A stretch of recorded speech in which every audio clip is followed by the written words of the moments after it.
Greetings everyone, my name is Etterville, and welcome back to my Let's Play of Make a Good Mega Man Level Contest, or Megamo for short. During the last part, I completed the second half of Tier 4, that is, levels coming in 6th and 5th place. So now, it's time to move on to the final tier, the Winner's Tier, Tier 5, consisting of levels from 4th to 1st place. All the levels here are quite exemplary of this entire competition. Sure, some of them are quite challenging, but they're pretty well polished overall. If you're wondering about the background and why there's Thomas the Tank Engine right over here, this is a reference to Thomas's stage and Mega Man Square Root of -1, another fan game developed by Snow the Pyro. Yep, the top 4 are here. As usual, I'll be covering the first half. So, in 4th place, we have Entity 1037's Citadel Basement with a score of 75. And wow, Doobie0 really liked this level, as well as Snowrunt. And as usual, Blackmore, Darkwing, and Mr. Curium didn't really like this much. And this is a unique stage overall. It is quite challenging though, so bring a lot of E-tanks and W-tanks and extra lives. I decided to visit the shop to max out on everything, as you'll need it. You'll be seeing soon enough why. Wait over here. This stage is basically Guts platform rail shooting. You need to stay on this Guts platform as long as possible while avoiding these instant death hazards, which I completely failed to hear, and avoid getting hit off the platforms from the enemies. But be warned, because these are Guts platforms, there are segments of the track which have holes in them, so it'll dump you into the abyss if you're not careful. This is one of the more challenging levels of this game, so be very cautious. I don't blame you if it takes a few times for you to complete this stage. But I strongly suggest you equip multi-directional hitting weapons like the metal blade or magic card. Oh, and another annoying thing about the Gutsman platforms, they're kind of slower compared to the Mega Man Classic titles, specifically Mega Man 1. At least it feels that way, so your muscle memory may throw you off a little bit. But probably this level is gonna take most of the time in this part. And this is one of the areas where I wish you could have more than 9 lives in reserves. You'll need them. Get ready. Of course. The issue here is that you should look at the left side, and when it moves over those holes, then jump. Of course, I always had kind of a few problems with these Guts platforms, so this is going to be quite a stage. I'm probably going to edit out a lot of this stuff, so you don't have to see me repeat these segments over and over. Which is another weakness of this entire stage, the lack of checkpoints.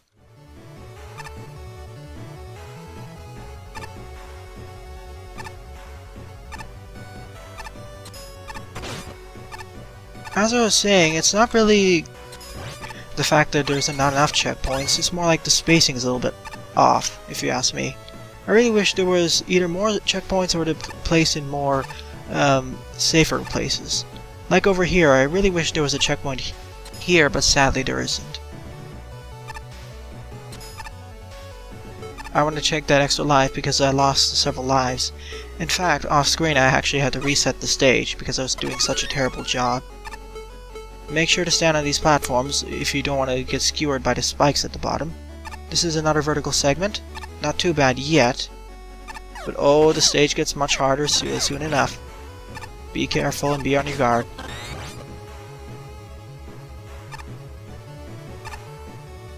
Take it slowly or this will happen. Now, as I was saying before I got rudely fell into the spikes, take it slowly, otherwise you'll die. That's the mode of this stage. And be very cautious while moving on these segments. Especially because of that.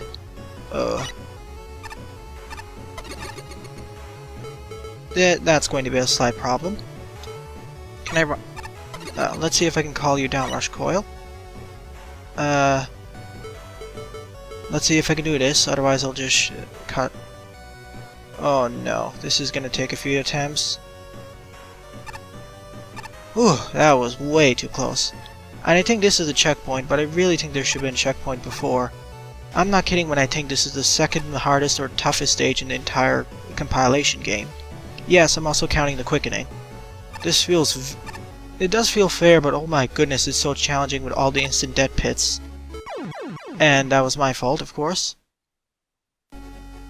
But thankfully there is a checkpoint. Bring 9 lives, that's what I'm going to say, and be prepared for everything. Yeah, I think you need to use the rush jet. I don't know how you're supposed to jump over that. Jump to there. Oh wait, yeah, you can just wait for it. Of course, even if you use the rush jet, as you'll see soon enough, some of the obstacles will force you off of it. But thankfully, for this first segment isn't too bad because there are several of these. Just make sure to equip a omnidirectional weapon so you don't get trapped in these segments.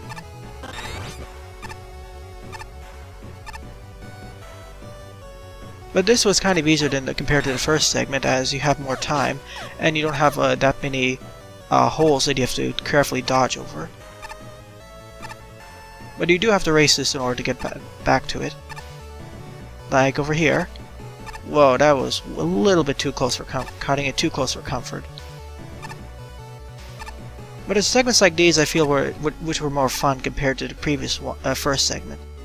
It feels a lot more fair, but it does force you to go forward as quickly as possible. Thankfully we don't need that anymore.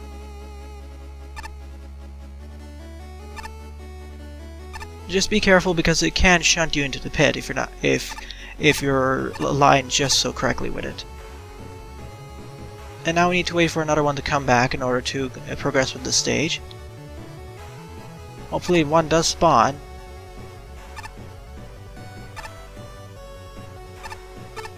If not, well, let me just rush jet it. If it doesn't spawn, I'll just edit it back in. There will be a lot of editing in this stage. You're only going to see really 20% of my attempts. There we go. Thankfully it wasn't too bad. It could have been oh so worse. We have this very precarious spike drop. I suppose this is one of the stages... Whoa! Oh, shoot. I suppose this is one of the stages where having the trade-off ability would be nice, because most of the things here are instant dead, and damage boosting would be wonderful to have.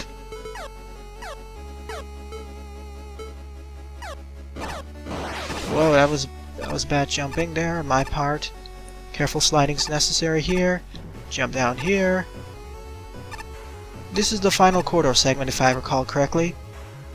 Yep, you need to slide in the right time, but you have to do it while it's going under there. So I'll just do it the cheater's way. AKA I'll just take a damage boost. But these two segments are the second and third part of the stage are a lot more manageable compared to the first segment, which I found to be unfairly challenging at introducing the players. I think this was designed more for expert Mega Man players, as the second and third segments I find are a lot... you do have to rush, but at least you have a fair period of time to learn the mechanics. Here we have the spike drop segment. It does curve a little bit, so that's nice. There's an E-tank, I don't need it. There's a Dr. Kozak symbol for some reason. Well, the music is Dr. Kozak 2 anyway. And there's the end of the stage. Oh. Citadel Basement was, I would say, the second toughest or the toughest stage in the entire game, next to the quickening. It was very creative as it used the Guts platform throughout, but I really wish the first segment had a better situation where it could actually introduce the players to the Guts platform, as it has been quite a while since we've seen the Guts platforms.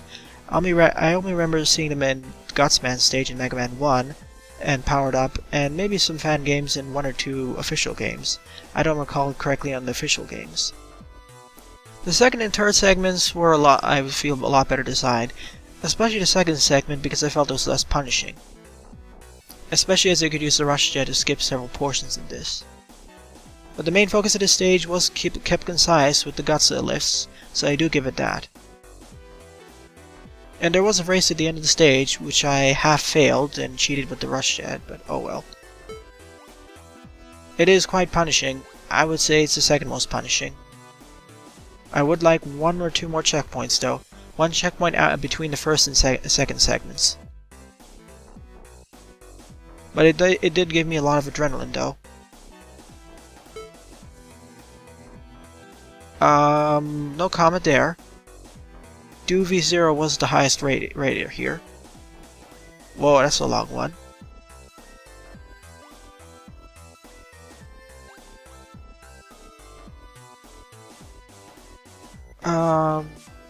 Kind of, yeah. Well, in Mega Man Unlimited I felt like you did have some room for error, but yeah, there were some issues there. After all, Mega Man Unlimited is currently my 2nd or 3rd favorite Mega Man fan game overall, but there are some minor issues with the difficulty curve.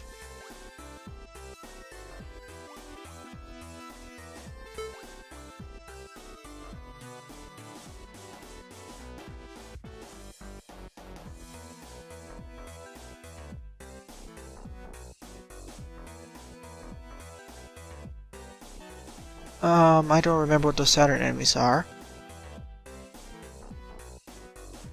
What happened there? Scarred by an E-tank? Oh, maybe it was a trap. Good thing I didn't take it. Overall, a pretty nice stage, although I found the Tier 4 winner to be more fun to play through. Then again, that was a lot less punishing. Alright, for the final stage of this part, in 3rd place we have Friendly Dictator's Neon Gravity Stage, in all caps. And Pyro and surprisingly Mr. Curium liked it a lot.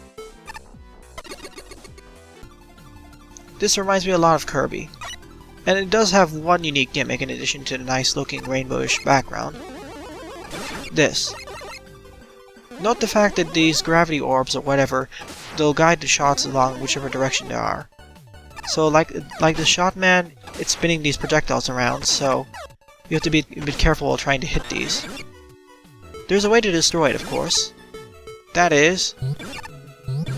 I think there's a way to destroy that. But basically this will pull out all your shots, so you have to jump to the other side in order to do any damage. As you can see, it's more advantageous towards the enemy because it'll go in a clockwise pattern and hit me. This will be a common gimmick throughout the stage, so be warned there. Like over here. Now, another gimmick here is that by using these in careful positioning, we'll have to open the door by just destroying these switches. It's also nice you can have... Here's a nice funny trick I wanted to show. Yep, look at all the charge shots that are flying around. You can basically fire an infinite number of charge shots and make this rotate around the screen all over. Sadly, you can't fire any normal pellets because you ran over the tree limit, but you can fire an infinite number of charge shots though. So, yeah, this is starting to look pretty ridiculous. It'll kill any enemy who comes nearby. Kind of funny glitch I wanted to show.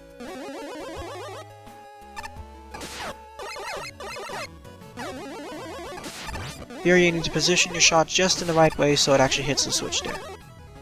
Pretty unique gimmick, and I do like the background. So it's more of a puzzle stage, but I will take a puzzle stage over the brutal stage that was Citadel Basement. And this is fitting of the team or name of the stage called Neon, with all the neon lights and graphics, and gravity, these gravity orbs. So I need to carefully... see here.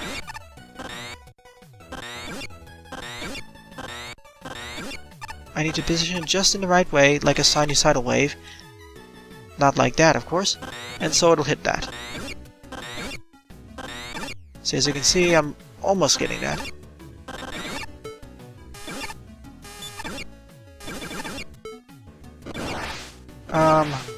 This is going to take a few attempts to figure out what to do.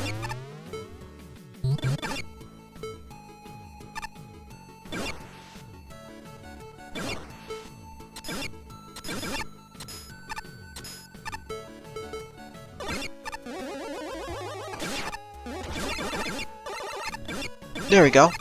I need to hit it in this pattern, and it should eventually hit there. There we go, just careful positioning is necessary for this. There we go. It took a little bit of a while there, but you can do it. Oh yeah.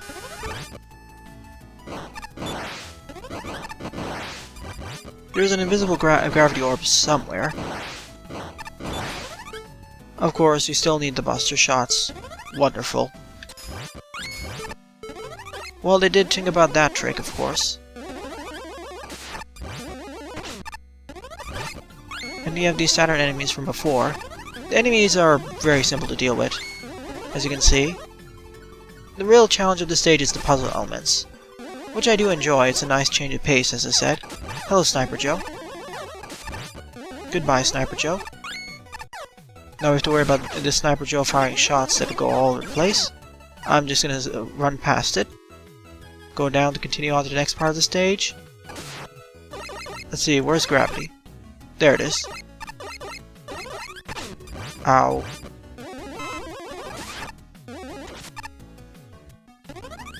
Let's see if I can figure out the pattern here.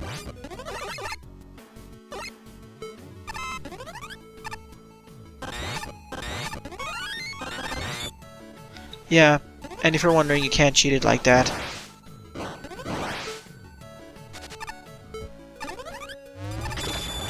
Yep, and as you can see, no luck at all. So you basically just need to rely on your Mega Buster, although these enemies die in one hit anyway, and use it to open up these projectiles. Oh, and I just noticed it, these Saturn enemies also have a minor gravitational effect, similar to those black holes. That was one of the previous screens was trying to teach you. As you can see, as long as I can use them as mini black holes, basically. And in here we have the boss fight being a moon. This is quite interesting. You can only hurt it when its eyes are open, of course. And when it closes its eyes, it'll fire all these fireballs in your general direction. But it falls pretty easily. But it's fitting to have the moon over there. Hello?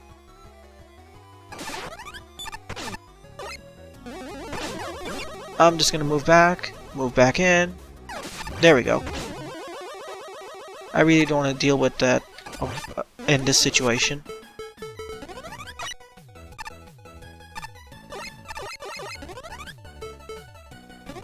Will Rush Jet get absorbed? No, it doesn't. Thank goodness.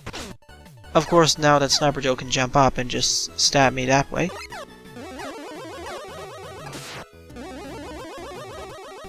And there goes the Orbinaut circle of projectiles.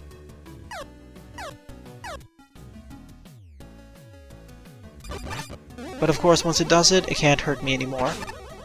Well, from its bodies, at least. Of course, I'm going to spam E-tanks, mainly because I want to make this part smoother. Because I have enough bullets, in other words, to buy more E-tanks, so it doesn't really matter. Oh boy.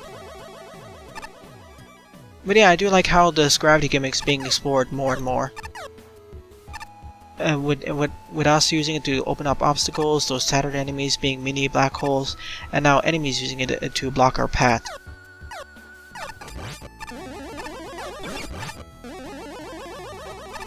Just be careful on the edges and take it slowly so you don't get killed.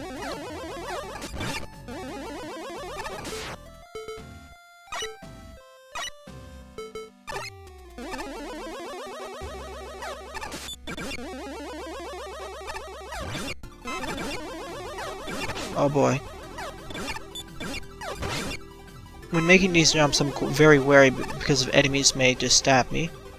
Oh, friendly Dictator. Clever. And we have the boss of this stage, I presume? Yep, we have this giant gumball machine being piloted by Gravity Man. So wait. So it has these Saturn orbs like before, and in order to actually hit Gravity Man, you have to use these Saturn orbs in order to guide the shots upward. As you can see, nothing else works. So you must use the projectile like that in order to do things. But there is something pretty funny you can do with that. As you can see, by using the Thunderbolt, it will seem like it's hurting him, but he's completely immune. So it's basically a puzzle boss fight based off the gravity gimmick, which is something you can really appreciate. There we go. You can also hit him with charge shots, but you have to be kind of careful with trying to position this.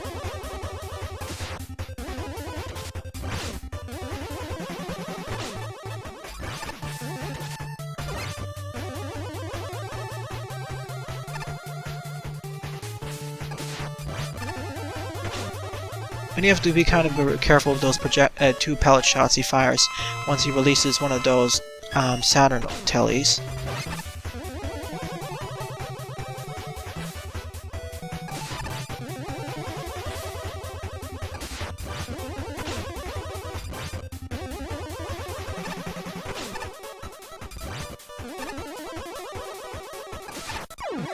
And there we have it. Gravity Man has been defeated. And that was Neon Gravity by Friendly Dictator. Quite an awesome stage overall. Overall it was a puzzle stage without much tough enemies. We had the Metools and we had the Sniper Joes, but the main star of this stage were the gravity gimmicks and the mini Saturn tellies. The mini Saturn tellies acted like weaker versions of the black hole. And it was nice that Friendly Dictator actually introduced us to the mechanic in safe locations with those stationary black holes, and slowly introduced us to the portable black holes, or gravity wells, known as those Saturn tellies. And it was nice that enemies, both the player and enemies, made use of it. So, and you needed to do it in order to survive, cross the platforms without falling into the pit, and as well as solve puzzles. So I did enjoy how far this gimmick was taken. This stage was of a fair length, and I feel like all the gimmicks of this were really explored. And it's nice that we actually had a mini-boss and regular boss of this stage, so it makes it quite like a Mega Man fan game. And to be fair, it's fitting that Gravity Man is the boss. After all, this is the gravity gimmick. Oh, and also, by the way, you can't destroy the switches or hurt Gravity Man without using the charge shot. So that's a nice rules patch in order to prevent players from completely just skipping the challenge. But I haven't really seen this before in a Mega Man game either. Sure, I've seen more variations of Gravity Man's gimmick, moving all over the room, or switching the gravity all around the room, allowing Mega Man to switch gravity at will, but I haven't seen these gravity wells.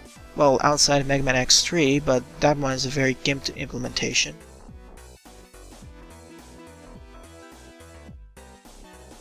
And the pits were specifically placed so that if you tried skipping past the enemies and you got hit by one of their projectiles, you would just fall into the pit to punish you.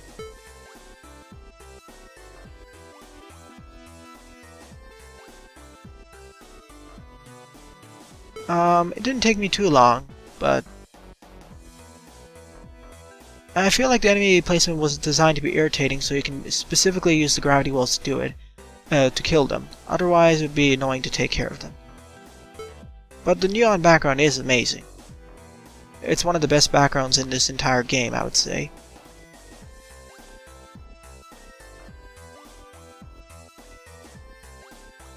And yeah, you do have to speed through this level in order to avoid taking damage, or be on your guard to immediately attack, but you can go back and reset the rooms, so I don't really find it too bad.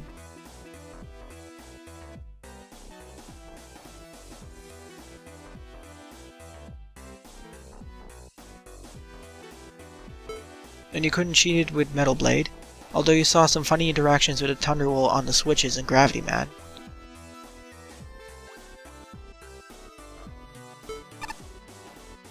In this part I covered Entity 1037's Citadel Basement and Friendly Dictator's Neon Gravity. So, in the next part, I'll cover the final two levels of Tier 5, the top two levels who won the competition. Thanks for watching and have a nice day. Toodles!